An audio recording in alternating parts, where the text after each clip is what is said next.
Hey guys, it's JStarWars360 here with number 6 on my list of my top 11 favorite characters from Avatar The Last Airbender. Now, the sixth person on my list is someone who was a late addition to Avatar. Not too late addition, but late in the sense that this character didn't come into play until Season 2. Now, I was really skeptical at first of when this character joined the cast and became a member of Team Avatar, but within like a couple episodes I warmed up to her, and by the time these guys got to Ba Sing Se, I was in love with Toph. I mean, she was such a great addition to the show. And originally she was going to be a guy, so there'd be a she would be a, there. The creators always wanted a male knew a male earthbender was going to join the group and teach Aang earthbending, but they always assumed it was going to be a guy. And then one guy, if you watch the DVD commentaries and stuff, they say this, but so check that out if you believe in mine. But then someone suggested to make her a girl, and that was an excellent decision because Toph is one of the many strong female characters on this show, some of which I mentioned on this list, and there are more to come. First off, she adds a nice dynamic to the group with her sass and great one-liners. She's also a nice contrast to Katara, whereas Katara is very motherly and orderly. Toph is kind of rebellious and sassy and more of a guy. Like, this really comes true in the chase when Katara's like, I'm so glad we're finally going to have another girl in the group. And Toph's like, I got some hairy pits. But yeah. And Toph's all pretty good for laughs. I mean, I love her smile. Like, whenever she says a line and she's smiling, it's great. Particularly when she meets June and she's like, I don't know who this June person is, but I like her. Or her Melon Lord line. And I just gotta say, Jessie Flower, the voice of Toph, does an excellent job as her. I mean, it's impressive that the show uses a couple child actors, and I just have to say they all do an excellent job. And yeah. I mean, I don't know if I doubt Jessie Flower's watching this, but yeah, she did an excellent job with the character. And again, she's a strong character because of how tough she is and how she can hold her own. Again, not playing damsel in distress a lot. And the one time she does get captured, she rescues herself, which is cool.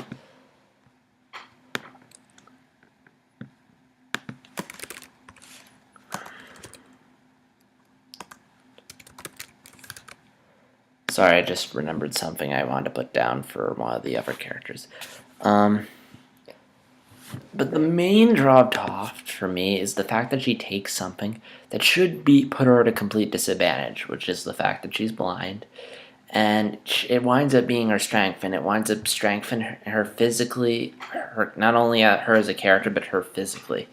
For one thing, it makes her a greater earthbender because she can see stuff come a mile away. She can whoop people's asses, like you see in the episode where she's introduced. It also makes her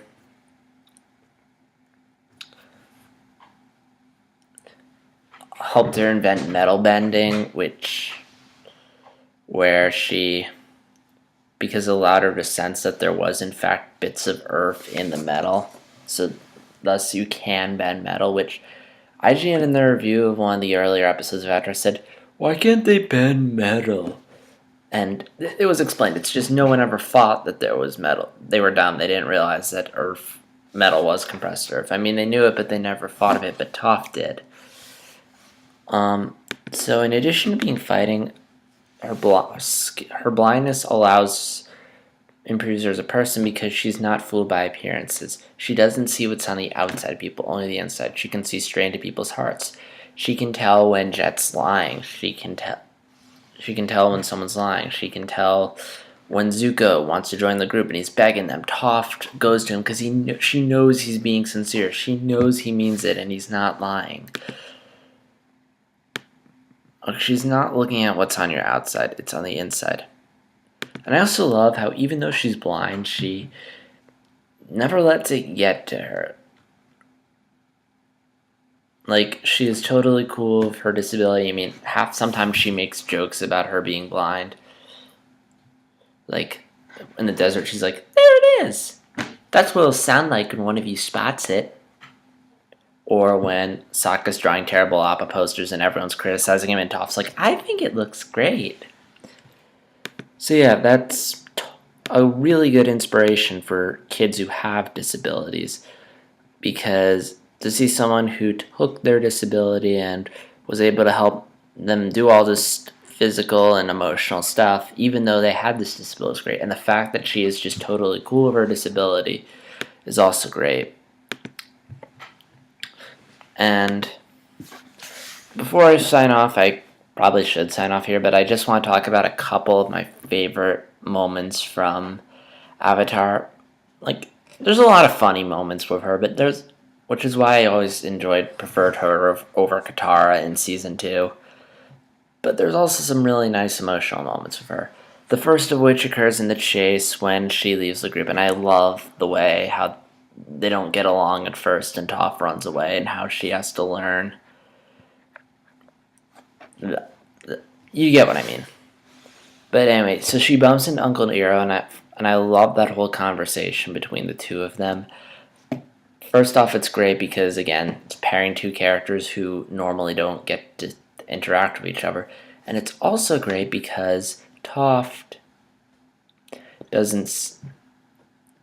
The characters don't know who they are, and Toph isn't fooled by appearance. She looks straight into his heart and sees him for who he is.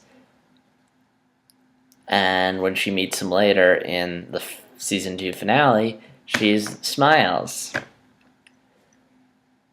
So, and then next episode, really good Toph episode, is The Runaway. It's a fun episode, develops her character, assess her need to rebel, which I think is something children can relate to. I mean, their parents are always restrictive and controlling, and kids will rebel partly because they're just sick and tired of their parents telling them what to do. And Toph, I think, captures that. I think a lot of children can relate, who had very strict parents, can relate to that, being strict, being held under all these rules, and wanting and needing to rebel. So that episode was nice. It was also nice to help her develop a relationship with Katara. And then there's one other moment which, in end of season 3, everyone goes on like a trip with Zuko, except Toph, which I love when they're looking for Aang. She's like, I volunteer to go with Zuko. What? All you guys get to go on life-changing field trips with Zuko. Now it's my turn. She tells him a life story.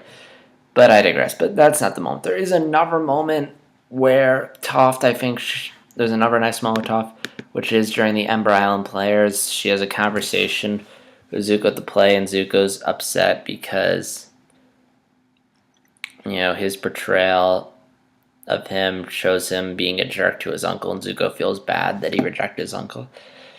And Toph, first I love to see how she's just chilling, leaning with a smug look, and then she sits down and actually tells him how she spoke to him, and his uncle just would not stop talking about him. That was a really sweet moment.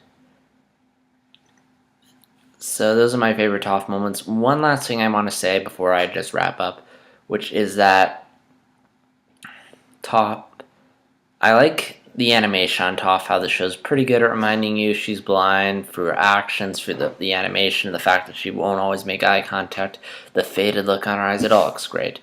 So yeah, Toph was a little skeptical about a new addition to Avatar, but they did a wonderful job bringing this character. And now, I can't imagine Avatar without Toph. I mean, she's funny, she's likable, relatable, and again, great inspiration to anyone with any sort of disability. And yeah, that's all I have to say on Toph. Please stay tuned for my next addition to the top 11 Avatar list, which I'll do right now because the next one's pretty short.